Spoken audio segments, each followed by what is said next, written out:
احسان دریادل.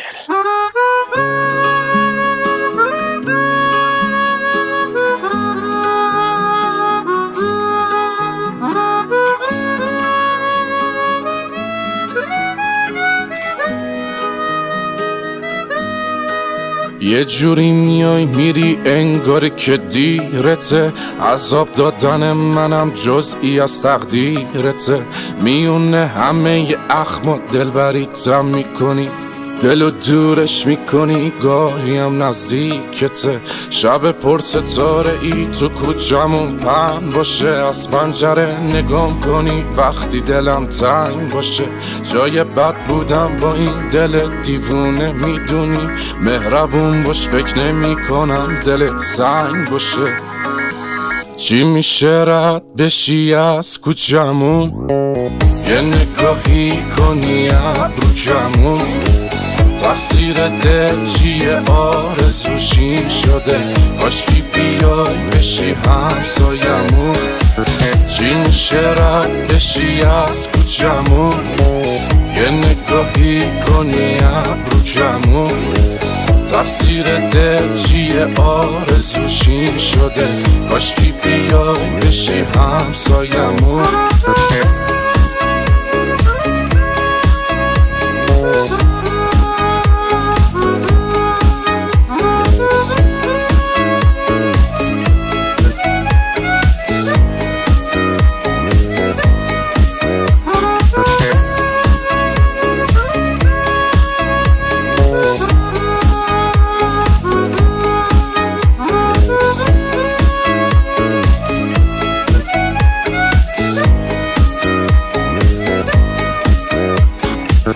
گلگلی پیرن تو شال قرمز رو سره، تک تک اون قدمات حتی روم با رفتن، همشون فانتزیای شب و روز من شدن.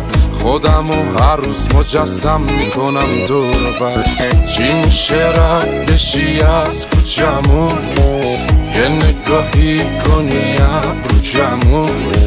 تقصیر دل چیه آرزوشی شده، کاشکی بیای بشی همسایمون. چی میشه رد بشی از کوچمون، یه نگاهی کنی ابرو کمون. تقصیر دل چیه آرزوشی شده، کاشکی بیای بشی همسایمون.